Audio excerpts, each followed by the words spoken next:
I'm an albatross. Yeah.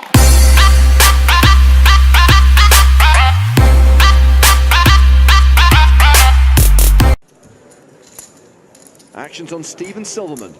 Queens under the gun.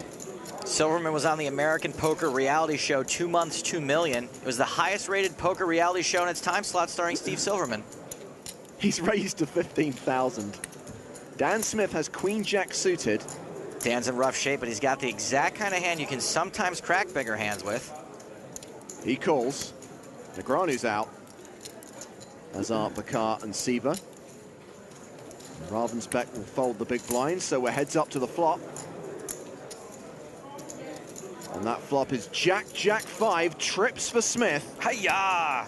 Steve's almost always going to bet this because he's almost always going to have the best hand. He does continue for 27,000. I don't think he's folding. Nope. He calls. Dan opts to just calls. There are plenty of hands he could peel a turn with that aren't nearly as strong. 6 of spades on the turn. Smith with a virtual lock on the hand, 98% equity. None of these cards are really saving Silverman.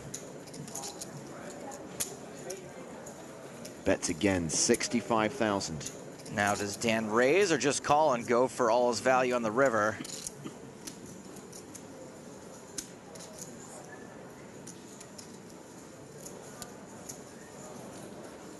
He calls. River it is.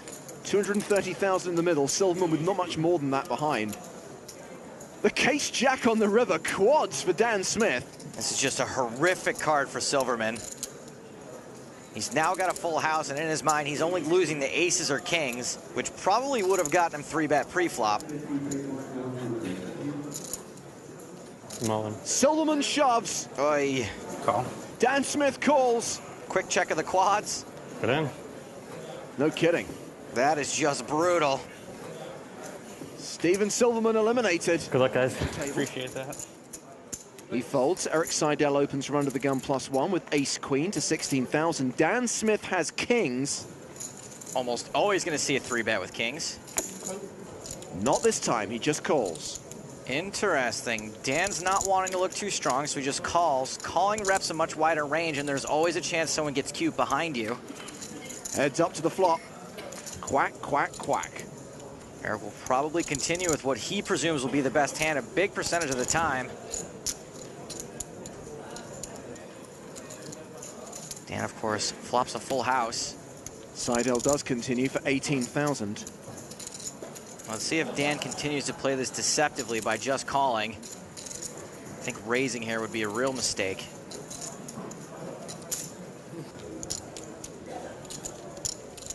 He does call. Don't want to chase away that action.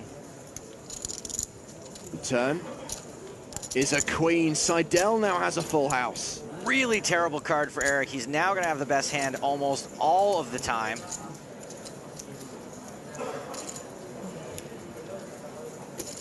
Fires again. 25,000. We know Eric is more likely to call a raise here than I am to call an ex-girlfriend after 2 a.m., but does Dan know that?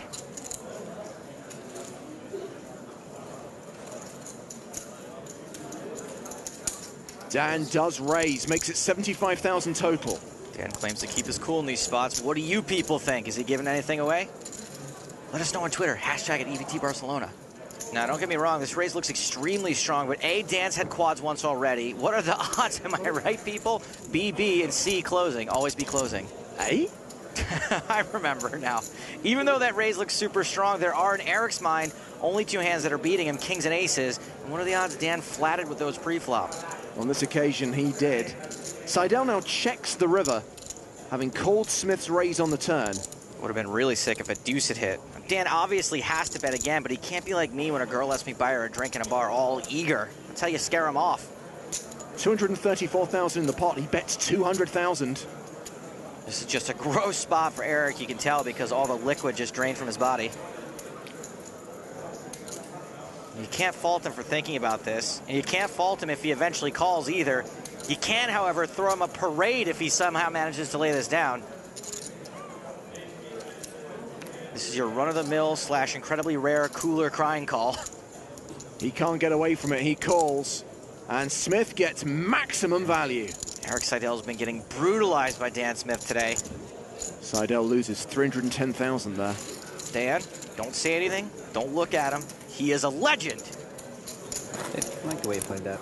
In all things considered, I think it was really, really good way to play it. Quiet, Daniel. He's right there. So Dan Smith extends his chip lead. He's now playing. He's in the cutoff. And he has pocket aces. Well, if you're looking to be the chip leader, I always recommend picking up aces. I don't know why more players don't do it. It's a no-brainer. He raises to 14,000. Negreanu has jacks. Daniel's been pretty miserable so far today, and it looks like he might get his wish for it all to be coming to an end. I'm going to make it 38,000. And when I screw it up and end up... That'll be a 3-bet. Potpourri of the mess. Math is hard. Dr. Scalp is out of there. Back on Smith. I'm thinking re-raise. Which will probably induce a shove, which will be called. Okay, good luck. I call. Sure enough. That's good. I was like, whatever, let's just do it. I told you no thinking today, no matter what, I promised. Story checks out. I was happy he raised me. I really was.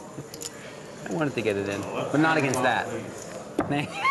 The prepay. I don't think you're allowed to get cute when you have aces. None of that. No jack.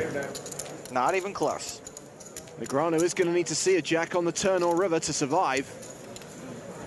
Aces, huh? Yep. Just the river to come. 2 outs for Daniel Negreanu. Good luck, man. I don't think it's coming anymore. I changed my mind. Insurance? He's in this tournament for 100,000. He's got an amazing record in the super high roller format. He's 3 for 3 so far. Dan Smith. He can do it. Make that 3 for 4. Good luck, man. All right, bud. Good luck, y'all. Michael Watson, 6-5 suited. Raises, makes it 22K. Eric Seidel has pocket sixes. Likely to see a call. Sure enough, Eric does call. Dan Smith on the button has ace-king. Dan's almost certainly going to 3-bet here, in position with all that action behind him. And don't forget those massive chips. He re-raises to 63,000. Sam Chartier's just joined the feature table. He folds. Simon Ravensbeck also has ace-king. Another ace-king out there. This is going to make things pretty crazy. Ravensbeck 4-bets to 134,000. Watson and Seidel both fold. Now this is a little less exciting now since these two are destined to chop. Smith 5-bets. I'm all in. Ravensbeck moves all in, and Smith calls. This guy Ravensbeck must have some rep considering none of these guys ever appear to be afraid to get it in with him. 96% chance of a chop. No reason to hide that gorge face now. The flop has 2 spades on it, and Smith holds the ace of spades. Backdoor sweat. And there's a spade on the turn. Oh, come on. That would be too gross, right? Anyone else holding spades I don't want to know? Trust me, neither does Ravensbeck. And the river brings another spade. Oof. That was less cool than talking about a guy's bachelor party in front of his wife. That was grotesque. Dan, it's okay if you want to laugh. Ravensbeck gets 4 flush, and a big stack is taken out by the chip leader, who now has close to 2.8 million, a phenomenal number of chips. Can we please lose another player soon? That average makes me uncomfortable. Dan Smith, Jack 9 offsuit. Smith, the overwhelming tournament chip leader. Been folded to him. He's in relatively late position. Yeah, he's in the cutoff. He raises to 36,000. Gets rid of Kurzovic on the button. Kurzovic folds a dominating hand. JC Alvarado folds the small blind. Mike McDonald has Jack 10 in the big blind. Also has Smith dominated, but he is out of position.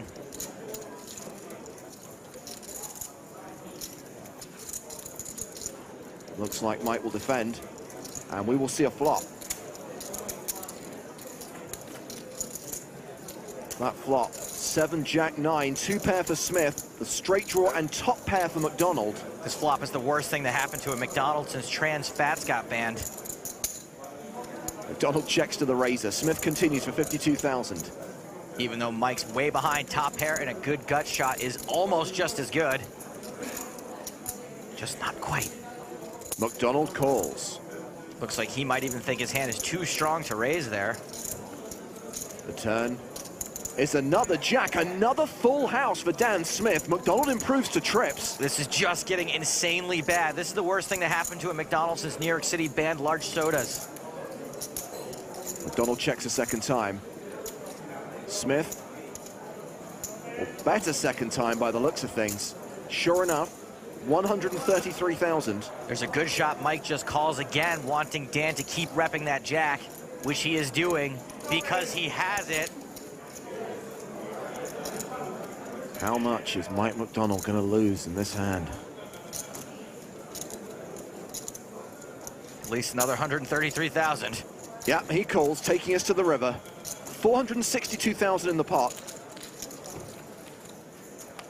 No 10 on the river. Smith still good. Let's see how Mike plays this. Does he lead the river and hope for a call? No, he checks the river and hopes for a bet. He's going to get it. He is gonna get it. 371,000. That is a huge bet. Now Mike might be worried Dan's actually got a better jack. This is one of those polarizing bet sizes. Dan's not doing this with most of his non-nut value hands. I call. Mike calls. Whoops. 1.2 million chip pot will slide across to Dan Smith. There's really not much you can do there. You gonna fold 3 jacks? No. Hand was just a cold deck. The worst thing to happen to a McDonald's since heart disease. Dan Smith is now playing nearly 3.5 million. He has more than 3 times the tournament average. He's riding the chip train up Cha-Ching Mountain. Programming on the Discovery Channel. Blinds at 8,000, 16,000 with a 2,000 ante. Action has been folded around to Iñat Liviu. The Romanian pro has pocket 10s. And he is raising, makes it 32,000. Ryan Kamaya folds. Steve O'Dwyer will pass the jack 8. Woof. 8-7 suited for JC Alvarado. On the button, yum, yum. If this hand looks delicious, then being in position is like looking at its picture on the menu. Alvarado will call. Litvinov gives up the small blind. Dan Smith in the big blind as Queen 6 suited. Dan's getting good pot odds. A call here would be borderline if he didn't have all the chips in the universe, but he does, so it's totes fine.